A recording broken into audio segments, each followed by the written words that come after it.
Well, I do want to get down the rabbit hole of WWE releases. Since you and I have recorded, it's come out that there's been a handful of WWE releases. And for a lot of people, I'm sure that's really, really devastating news. But it doesn't have to be. We've seen a lot of great things happen after a WWE release. I mean, it wasn't that long ago. Drew McIntyre and even Cody Rhodes found themselves released from WWE on the outside looking in. And, well, take a look at where they are now.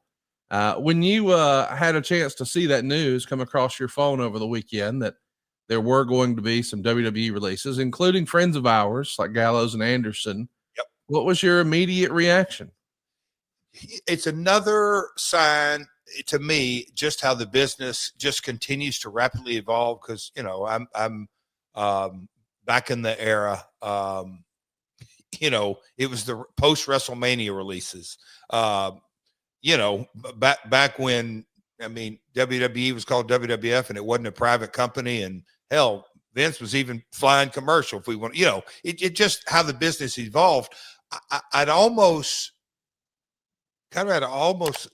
would say that I'm a little surprised that we haven't seen more because of, look, we can talk inside the bubble wrestling all we want, but that organization is, and we talked on that clip the other day, it's driven by Ari Emanuel. It is, I don't say he's the furthest thing from a wrestling guy, but he's not a wrestling guy. And Shapiro, they're and I'm saying this in a completely positive way. They're completely bottom line driven and turnover. And I often refer to that Jack Welch book of he's the one who claimed to fame GE and a lot of things on every year. The 10%. You cut the bottom 10% every year. Always. And for the health of the company, that doesn't count into restructuring and doing this and doing that. And just, it's, that WWE is a completely different organization than they were pre-Endeavor. So I am, they're the pipeline of, NXT to, and bringing people up to the other brands and the TNA relationship. And they're not going to carry anybody. I don't see it. I don't think they're going to carry anybody on their roster. Matter of fact, I think more's coming. I would say more's coming in a continual, there is no more post WrestleMania and then take a deep breath and then you're good for another 12 months. I think those days are gone. I think every couple of months, that's just going to be the nature of the beast because of the way they operate now.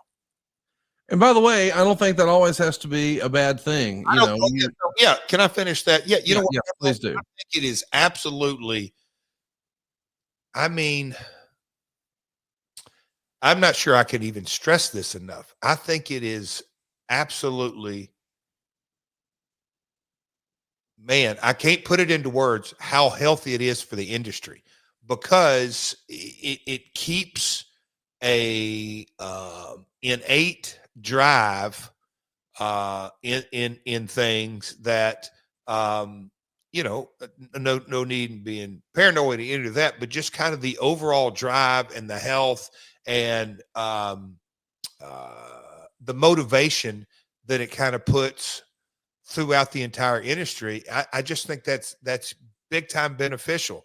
There was a guy that here locally that is just starting his training, and he's like, "Hey man, I want you to, whenever I see you in the gym, give me kind of words of advice."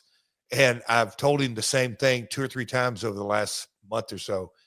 Hey, dude, I'm going to be just real honest with you. Yes, you got to learn the basics, but don't get into this business unless you really love it, because it is a hard kicking the balls kind of business that you really got to love it to succeed, period. Well, I think a lot of those folks do really love it, and I can't wait to see what they do next. It's one of those deals where this is a necessary step. You take a look at really successful careers, guys like Dustin Rhodes, guys like Jeff Jarrett, and everybody in between. They've all been there, they've all left, and that didn't mean their life ended. Their love of professional wrestling continued, and they all wound up in a better place. So it is what you make of it. And not to sound too DDP, but I'm really excited for the opportunity that some of those talent have now that they're outside of the confines of WWE. They get to put their hands on the paintbrushes for the first time in a while, and I can't wait to see what they come up with. Yeah, it's good. I mean, it's so cliche. It's one door closes, another opens. Conrad, we both lived that over and over. And oh yeah. Oh my gosh, it's so true. But you got to walk through that door, folks. Create opportunities. You got a chance. Well, hey, speaking of that, nothing happening, son of a bitch, MJF. He's going to be wrestling tomorrow night against our great close personal friend Dustin Rhodes.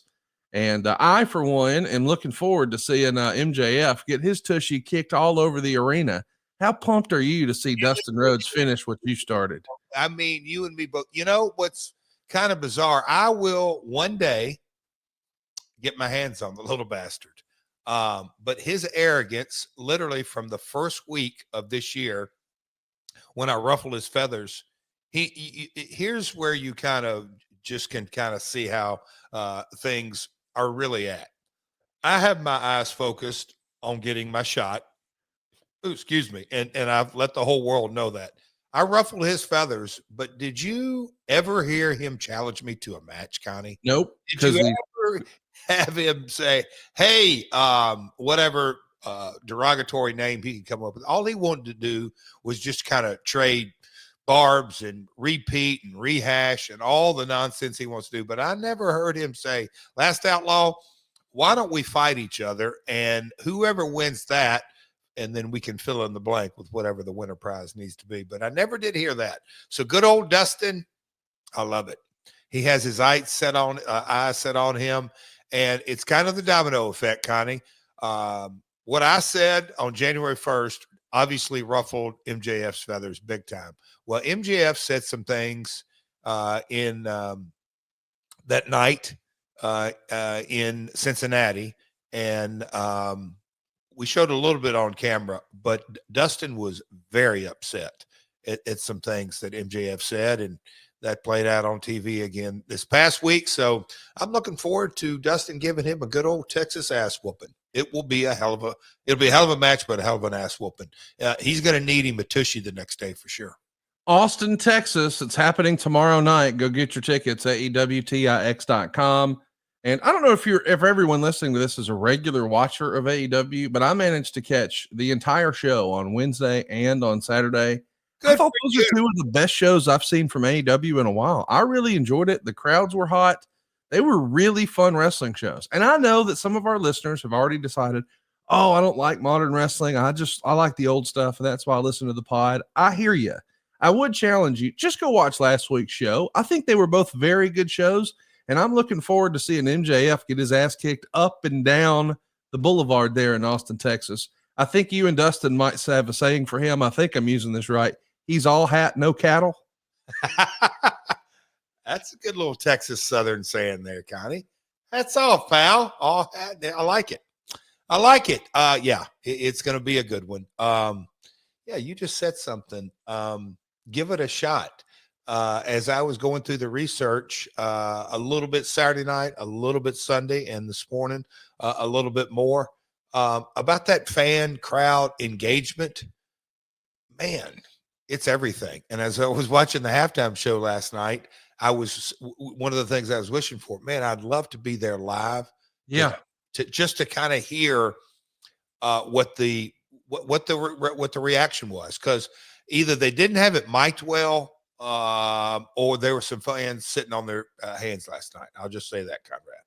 Well, listen, I think you got to know what you're listening for too. There's one line in that song that everybody goes crazy for, and they went crazy for it there. And listen, we could break down the Kendrick Lamar performance until the cows come home. I think we're all really sad that football's over,